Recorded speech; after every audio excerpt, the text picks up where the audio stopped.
Jean-Christophe Giraud, vous êtes aux commandes de Manitou. On vous a longtemps perçu comme le liquidateur de l'entreprise pendant la tourmente, pendant la crise. Comment vous en avez fini avec cette réputation? Alors, je suis très surpris d'être perçu comme un liquidateur, même si encore une fois je peux comprendre qu'à l'arrivée il y ait pu avoir ce doute. Le doute a été quand même, je pense, très vite dissipé avec beaucoup de déclarations publiques que j'ai pu faire face à beaucoup de gens, comme quoi l'agenda n'était certainement pas de vendre la société ni en global ni par appartement, mais au contraire de la remettre sur les rails pour ensuite l'emmener à l'étape d'après. Véritablement il y a un esprit de renouveau, de conquête, de refondation qui nous traverse et qui n'a rien à voir avec quelque chose qui ressemble à une liquidation. Vous avez annoncé vouloir doubler la taille de Manitou d'ici 2015, c'est un objectif ambitieux. Quelles sont les grandes lignes de votre plan? Le plan, c'est finalement d'abord de remonter au niveau du pic historique d'activité, qui était d'1,6 milliard, là où nous allons faire à peu près 1,3 milliard cette année, et puis ensuite sans doute de le dépasser pour remonter vers la barre des 2 milliards. Donc quelque chose qui va être une forme de nouveau record. C'est pas seulement une vue de l'esprit et un objectif volontariste, c'est qu'entre le 1,6 milliard de 2007 et le 1,6 milliard de, mettons, 2013, eh ben, il se sera passé un certain nombre d'années. Et chaque année, nous, on augmente notre marché adressable, puisque nos machines finalement viennent gonfler les parcs se renouvellent et reconstituent du chiffre d'affaires à nouveau. Donc mécaniquement, on est sur un chiffre d'affaires qui croît. En même temps, le marché adressable s'étend, puisque à peu près chaque jour, nous, nos clients, nos utilisateurs inventent des nouveaux usages, des nouvelles idées, des nouveaux marchés, et que les pays lointains, qui ne savent pas ce que c'est que des moyens de manutention sophistiqués, finissent par y trouver goût un peu. Donc, en plus de ça, le marché historique donc s'étend, et le marché nouveau s'étend tout autant. Donc, il n'y a pas de raison qu'avec en plus un petit peu de croissance externe, si les conditions étaient réunies, on n'arrive pas à dépasser cet objectif de 2 milliards. Vous parlez de croissance externe, ça a été le cas pour Gale et Mustang, qui sont deux marques américaines qui ont bien leur place sur leur marché domestique. Comment est-ce que sur les autres marchés, vous allez réussir à les placer l'une par rapport à l'autre? Alors il y a peut-être deux réponses à cette question. Commercialement, aujourd'hui, on a stabilisé les réseaux Gale et Mustang dans chacun des pays où elles sont présentes, ces deux marques. On a fait en sorte de maintenir dans chaque pays l'importateur historique que, à l'époque, Gale Company avait placé. Et on travaille avec ces gens comme de par le passé. Et puis l'autre marque, qui était plutôt, elle, on va dire, saupoudrée sur quelques concessionnaires, on a fait en sorte de l'accoler aux concessionnaires Manitou de ce pays-là. Du coup, on arrive à faire cohabiter dans chacun des pays, Gale, Mustang et Manitou, mais sur des logiques un petit peu différentes et donc complémentaires. Ça, c'était la réponse commerciale. Et ce travail a déjà été fait. La deuxième réponse, elle est sans doute plus intéressante parce qu'en fait, elle pose la question de la différenciation des deux marques l'une par rapport à l'autre.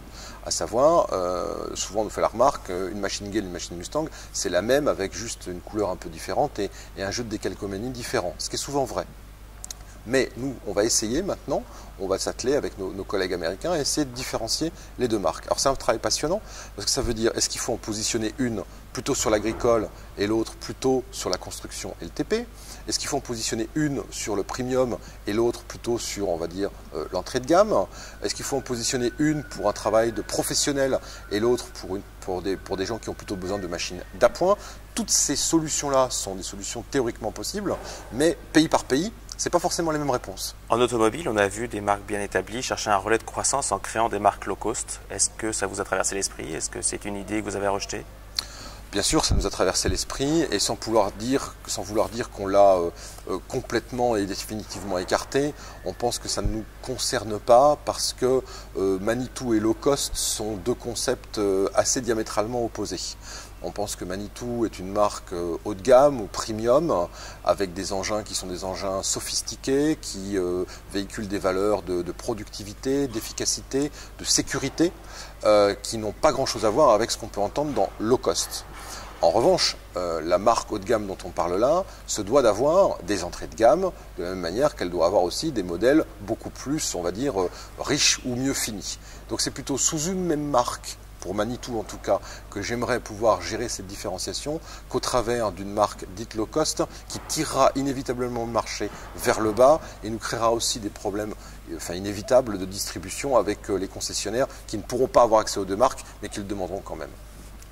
La France vient de basculer à gauche aux dernières élections présidentielles. Beaucoup de gens ont critiqué l'éventuel nouveau gouvernement avant même qu'il agisse en disant que ce serait pénalisant pour l'industrie française. Est-ce que vous avez une opinion là-dessus? Est-ce que vous, par rapport à ce qui était annoncé lors de la campagne, est-ce que vous voyez des éléments négatifs ou positifs qui pourraient impacter l'industrie française ou Manitou en particulier?